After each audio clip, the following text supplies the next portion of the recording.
Η Αμερικανική Ήπειρος αναμφίβολα αποτελεί ένα από τα σημαντικότερα κομμάτια του πλανήτη Γη. Η τεράστια έκτασή της, η πληθώρα ορυκτών και φυσικών αγαθών της, η οικονομική επιστημονική ανάπτυξη των ΗΠΑ και η δυναμικότητά τους στις αποφάσεις της διεθνής κοινότητας καθιστούν την Ήπειρο αυτή αναπόσπαστο κομμάτι του ανθρώπινου πολιτισμού. Όμως, τι θα γινόταν αν η Αμερικανική Ήπειρος δεν υπήρξε ποτέ? Ο Χριστόφορος Κολόμβος, πεπισμένος ότι η γη είναι στρογγυλή, ξεκίνησε από το πάλο της Ισπανίας στο ταξίδι του πλέοντας δυτικά προς την Ινδία. Ευτυχώς για εκείνον, δυστυχώς για τους Ιθαγενείς, αποβιβάστηκε στην Καραϊβική. Εάν δεν υπήρχε Αμερική παρά μόνο ένας ενιαίος τεράστιος ωκεανός, ο Κολόμβος και το πλήρωμά του θα πέθανε πριν καν προλάβει να φτάσει στις Ινδικές ακτές. Πώς αυτό το γεγονός θα επηρέαζε όλο τον πλανήτη? Από τη στιγμή που δεν θα υπήρχε αυτή η Ήπειρος, δεν θα υπήρχε και όλη η ιστορία που γράφτηκε πάνω της. Όχι Ινδιάνοι, όχι Ευρωπαϊκή Απεικιοκρατία, όχι ΗΠΑ. Και αυτό είναι ένα τεράστιο μειονέκτημα για την Ευρώπη. Η επικράτηση του ευρωπαϊκού πολιτισμού σε παγκόσμια κλίμακα, καθώς και η βιομηχανική επανάσταση, βασίστηκε κατά κύριο λόγο στις αποικίες.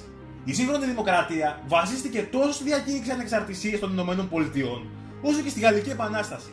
Πράγματα τα οποία δεν θα υπήρχαν ποτέ δίχως τη νέα αυτή Ήπειρο, μιας και η Αμερικανική Επανάσταση είχε τεράστια επίδραση στη Γαλλική.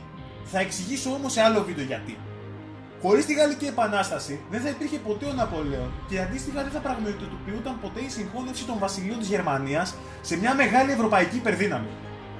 Όλη η Ευρώπη όπως την ξέρουμε σήμερα δεν θα υπήρχε. Μια πιθανή όμως απικιακή επέλαση στην Αφρική θα ήταν αδύνατη λόγω της δύσκολης πρόσβασής της σε αυτή από την έρημο Σαχάρα στα βόρεια και τις απότομες ακτές περιφερειακά στο κέντρο. Όμως, ακόμα και αν κάποια στρατεύματα κατάφεραν να αποβιβαστούν στις αφρικανικές ακτές, θα πέθαναν αργά ή γρήγορα από τα στοιχεία της φύσης. Το εμπόριο μεταξύ Ευρώπης, Αμερικής και Αφρικής ή αλλιώς τριγωνικό εμπόριο δεν θα υπήρχε ποτέ, το οποίο θα σήμαινε δύο πράγματα.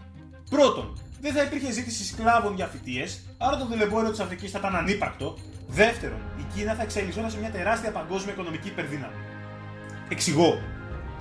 Η Κίνα πάντα αποτελούσε έναν εμπορικό πύρηνα στην Ανατολή. Μετά την ανακάλυψη του νέου κόσμου, οι Ευρωπαίοι μπήκαν δυναμικά στις συνοικές αγορές μέσω του τριγωνικού εμπορίου. Εξήγαγαν ζάχαρη, καπνό και πολύτιμα μέταλλα από τον νέο κόσμο και εισήγαγαν μπαχαρικά από την Ανατολή.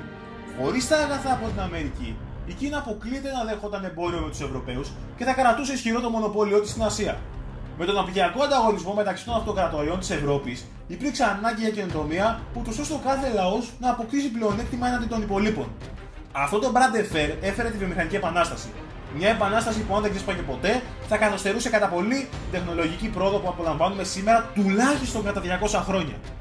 Είναι φανερό πως ένα μεγάλο κομμάτι της καθημερινότητάς μας διαμορφώθηκε και διαμορφώνεται από την πολιτική των ΗΠΑ.